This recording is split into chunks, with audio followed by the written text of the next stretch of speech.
तो वो एनडीटीवी जिसका उद्घाटन जो है प्रधानमंत्री कार्यालय में हुआ। नमस्कार दोस्तों, नमो भारत न्यूज़ में आप सभी का एक बार फिर से स्वागत है। दोस्तों, कांग्रेस पार्टी की मीटिंग हुई आंतरिक लोकतंत्र के लिए। मीटिंग में युवा राहुल गांधी ने कह दिया कि जो लोग लेटरबाजी कर रहे थे वो सब बीजेपी से मिले हुए हैं। युवा पूर्व अध्यक्ष की बात पर वरिष्ठ नेता लोग भड़क गए। कपिल सिब्बल ने बात सार्वजनिक कर दी और गुलाम नबी आज़ाद ने तो इस्तीफे की ही पेशकश कर दी। देश की सबसे पुरानी पार्टी में इतनी उठापटक हो और समाचार चैनल वाले बैठे रहें, ये संभव नहीं हो सकता। अब एनडीटीवी भी बैठा नहीं रहा। हालांकि कांग्रेस के मामले में पहले वो फूक फूक कर कदम रखता था, आज स्लिप कर गया तो खामियाजा भी उठाना पड़ा। अब एनडीटीवी ने एक ट्वीट किया। यह ट्वीट पत्रकारिता के एकमात्र स्तंभ एनडीटीवी के गले की फांस बन गया है। कांग्रेसी नेता से लेकर कांग्रेसी खेमे के तथाकथित पत्रकार लोग भी एनडीटीवी पर टूट पड़े, जो अब तक बीजेपी को घेरने के लिए गोदी मीडिया जैसे विशेषणों का प्रयोग किया करते थे। खुद अपने माथे पर उनके ही समर्थक गोदी मीडिया गोद गए। कांग्रेस के नेता तक एनडीटीवी को फेक न्यूज चैनल बताने वाला सोर्स बताने लगे। फिर कूदे तथाकथित पत्रकार जो अब तक एनडीटीवी के साथ मिलकर गोदी मीडिया खेल रहे थे, एक दिन भी बर्दाश्त नहीं कर सके और गांधी भक्ति के खिलाफ जो सुबह शाम भक्त की माला जप कर दूसरों को संबोधित करते हैं, वो आ गए सामने। अब चोट दिल पर लगी है, बड़ी जोर की लगी है। इसलिए एक कांग्रेसी ने तो एनडीटीवी को गोदी मीडिया कहने से ही इनकार कर दिया। उसने नया नाम दिया, झाड़ू मीडिया। गांधी जैसे मिलते जुलते नाम वाले पांधी ने तो कमाल ही कर दिया। परोक्ष रूप से उन्होंने एनडीटीवी पर बिकाऊ होने का आरोप तक मढ़ डाला। मगर एनडीटीवी बिकाऊ है, गोदी मीडिया है और एक नंबर का फेक न्यूज़ फैलाने वाला मीडिया है, ये सब कोई आज की बातें नहीं है। ये बहुत पुराने समय से चल रहा है। ये तब से चल रहा है जब से प्रणव रॉय इसको दूरदर्शन पर चलाया करते थे और तब से अब तक आते आते क्या क्या कारगुजारियाँ इस चैनल ने की हैं, वो मैं आपको अभी बताने वाला हूँ।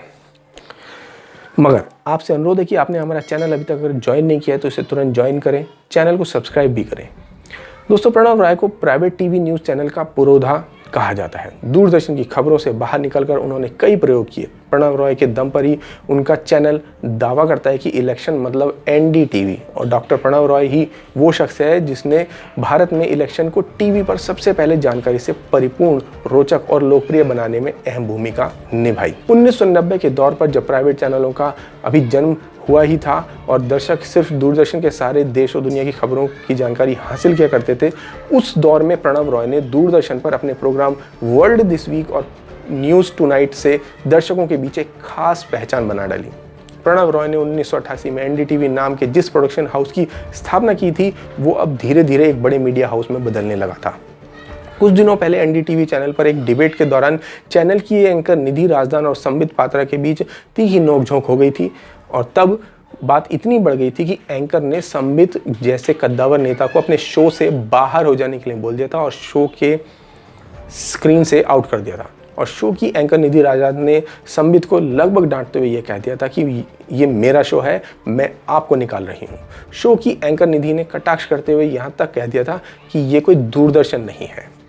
अब यहाँ पर आप दूरदर्शन के एक वरिष्ठ पत्रकार अशोक श्रीवास्तव की एक वीडियो देखिए, जिसमें वो बताते हैं कि किस तरह से ये एनडीटीवी जो है और जो राजदान है उसने क्या बोला था। लेकिन बीते दिनों एक आपको सोशल मीडिया पर बहुत आपको वायरल दिखेगा, एक वीडियो जरूर वायरल दिखेगा जिसमें एनडीटीवी के एक पत्रकार ने बीजेपी के एक स्पोक्स पर्सन को अपने कार्यक्रम से ये कहते हुए निकाल दिया कि मैं आपकी बात का समर्थन नहीं करती और उनको अपने कैमरा से ऑफ करवा दिया। वहां पर उस पत्रकार ने, एनडीटीवी के पत्रकार ने दूरदर्शन का भी नाम लिया था और कहा था कि दूरदर्शन की तरह ग्लोरीफाइड चैनलों में आप जाइए। तो यहां पर मैं एक बात बता दूं कि एनडीटीवी पर यह भी आरोप है कि एनडीटीवी ने दूरदर्शन की फुटेज और दूरदर्शन की टेप्स जो हैं उनके साथ भी घपले घोटाले किए थे। यह आरोप भी है और इस आरोप की भी जांच हुई थी, लेकिन पिछली सरकार में जांच हुई थी, वो जांच किसी नतीजे पर नहीं पहुंची। अब एनडीटीवी पर जिस दूरदर्शन को लेकर निधि ने बीजेपी प्रवक्ता संबित पर प्रहार किया, उस दूरदर्शन पर लंबे समय तक डॉक्टर प्रणव रॉय का बोलबाला रहा। प्रणव रॉय दूरदर्शन के पर्दे से निकलकर एनडीटीवी न्यूज़ चैनलों के मालिक और संपादक बन चुके थे। कहते हैं जब एनडीटीवी की शुरुआत प्रधानमंत्री निवास से हुई और जब एनडीटीवी अपनी स्थापना की 25वीं वर्षगांठ मना रहा था, तो इसके लिए जो जगह मिली वो राष्ट्रपति भवन था। इस बारे में मैं आपको एक वीडियो दिखाऊंगा, उसे आप लास्ट में ज़रूर देखिएगा। अशोक श्रीवास्तव ने इनके अच्छे छिलके उतारे हैं उस वीडियो में। दूरदर्शन के वरिष्ठ पत्रकार अशोक श्रीवास्तव ने खुद को मीडिया हाउस बताने वाले एनडीटीवी की पूरी पोल खोलकर रख दिया। एनडीटीवी देश का प्रसिद्ध न्यूज चैनल है जो लगातार गोदी मीडिया की रट लगाए हुए है। दूरदर्शन के पत्रकार अशोक श्रीवास्तव ने उनकी पोल खोलते हुए कहा कि असल में गोदी मीडिया कोई और नहीं बल्कि एनडीटीवी ही है, जो कि कांग्रेस के नेताओं की गोदी में बैठकर बनी थी। दूरदर्शन के वरिष्ठ पत्रकार अशोक श्रीवास्तव का तो कहना है कि साल 2004 के बाद जब देश के प्रधानमंत्री मनमोहन सिंह और कांग्रेस की सरकार थी, तब एनडीटीवी चैनल के लॉन्च की पार्टी प्रधानमंत्री के कार्यालय में हुई थी। दूरदर्शन के पत्रकार ने यह तक बताया कि दूरदर्शन तो सरकार का चैनल था और जबकि एनडीटीवी प्राइवेट चैनल था और दूरदर्शन के उपकरण एनडीटीवी को बनाने के लिए चलाए गए थे। यहाँ तक कि दूरदर्शन के उपकरण चुरा लिए गए। एक मीडिया के सरकारी चैनल के टेप चुराकर, उपकरण चुराकर एनडीटीवी के ऑफिस तक पहुँचा दिया गया। अशोक श्रीवास्तव का कहना है कि एनडीटीवी पूर्ण रूप से गोदी मीडिया है। यह कांग्रेस नेताओं की गोदी में बैठकर मीडिया बनी है। इसकी शुरुआत भी कांग्रेस नेताओं की गोदी में ही हुई। कंटेंट की चोरी, उपकरण की चोरी से यह चैनल बना है। काले पैसों का कारोबार हुआ है। उनका कहना है कि दूरदर्शन में ऐसा कोई भी नहीं जो एनडीटीवी की सच्चाई को नहीं जानता हो। और दोस्तों, अगर ये बात सच्ची अगर नहीं होती तो अब तक अशोक श्रीवास्तव के ऊपर एनडीटीवी ने मोटे मोटे केस ठोक दिए होते।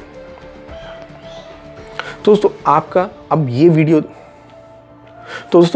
वीडियो देखिए अशोक श्रीवास्तव ने इस वीडियो में क्या जवाब दिया है। देखिए, गोदी मीडिया वो कहते हैं तो खुद दूसरों की गोदी में बैठे रहे, जिनका पालन पोषण जो है दूसरों की गोदी में हुआ, एक सत्ता में हुआ। गोदी मीडिया किसको आप कहते हैं? एनडीटीवी को। वो एनडीटीवी जिसका उद्घाटन जो है प्रधानमंत्री कार्यालय में हुआ। आप प्रधानमंत्री कार्यालय में, बात बहुत सारे लोगों को नहीं, हाँ नहीं, मतलब मैं आपको बताता हूँ, मनमोहन सिंह देश के प्रधानमंत्री थे। एनडीटीवी जब लॉन्च हुआ था तो उसकी लॉन्चिंग पार्टी जो प्रधानमंत्री कार्यालय में होती है। तो गोदी मीडिया तो आप हैं जो सालों से सत्ता की गोद में पलते रहे। आप सालों से सत्ता की गोद में पल करके किस तरह से आप इस देश को, इस देश के जनमानस की जो रियल चीजें हैं उनको बेनकाब करते रहे। किस तरह से आप सरकार की गोद में बैठ करके लगातार जो है धांधलेबाजी, घपलेबाजी करते रहे। एक नंबर का पैसा, 2 नंबर के पैसे से मीडिया हाउस चलाते रहे। और आप आज दूसरे को गोदी, मैं ये खुलकर कह चुका हूं, अपने प्रोग्राम में कह चुका हूं, दूरदर्शन के प्रोग्राम में, और ये बात मुझे कहीं भी कहने में गुरेज नहीं है कि एनडीटीवी का जो पूरा था, एनडीटीवी बना कैसे? दूरदर्शन की टेप्स यहां से चुराई जाती थी। आज दूरदर्शन में कौन नहीं जानता कि यहां से फुटेज चुराई जाती थी सरकार के पैसे से। सरकार के लिए आप 2 पैसे का काम करते थे क्योंकि सरकार आपके कब्जे में थी, इसलिए आप 2 पैसे का काम करके आप 2 लाख रुपए कमाते थे सरकार के पैसे से। और यहां के इक्विपमेंट यूज करते थे, यहां की टेप, यहां के इक्विपमेंट को आपने मिसयूज किया, उसको चोरी किया और उस तरह से एनडीटीवी बना। तो आज आप दूसरों को गोदी मीडिया कह रहे हैं, तो मैं कहता हूं सबसे बड़े गोदी मीडिया आप हैं। एनडीटीवी की तैयारी इसलिए गिर रही है क्योंकि उनको फुटेज नहीं मिलता है, उनको जो कंटेंट चाहिए वो नहीं मिलता है। नहीं, उस पर मैं नहीं जाता, वो एक अलग बात है। वो अगर किसी की टीआरपी गिरना, कम होना, मैं नहीं जाता, क्योंकि मैं पर्सनली मेरा आपसे, मुझसे आप कहेंगे तो मैं कहूंगा कि एनडीटीवी जितने आज की तारीख में जिस तरह के जो चैनल्स हैं जो हल्ला मचाते हैं, जिस तरह के, हाँ नहीं, मैं हल्ला जो मचाते हैं, जो लोग सांप छुछुंदर की जो कहानी दिखाते थे, इस तरह के भी हमने मीडिया हाउस देखे। उनमें मैं मानता हूँ एनडीटीवी थोड़ा सोबर और ठीक चैनल है, इसमें कोई दो राय नहीं। मैं उसकी खबरों की, उसके कंटेंट जो वो नहीं, लेकिन उसके कंटेंट में एक तरफा चीजें साफ दिखती हैं और उसके जो पत्रकार हैं वो दरअसल मुझे लगता है वो गोदी मीडिया दिखते हैं। आपका चोरी पकड़ी जाती है, आप प्रेस क्लब में खड़े होकर कहते हैं जी हमारे मीडिया के ऊपर हमला है। आपने अगर पैसों की चोरी की है। तो दोस्तों, आपका इस पूरी वीडियो पर क्या विचार है हमें कमेंट बॉक्स में लिखकर जरूर बताएं। धन्यवाद। जय हिंद। वीडियो को लाइक, सब्सक्राइब और शेयर करना ना भूलें। अपने विचारों को कमेंट बॉक्स में लिखकर हम तक जरूर पहुंचाइए।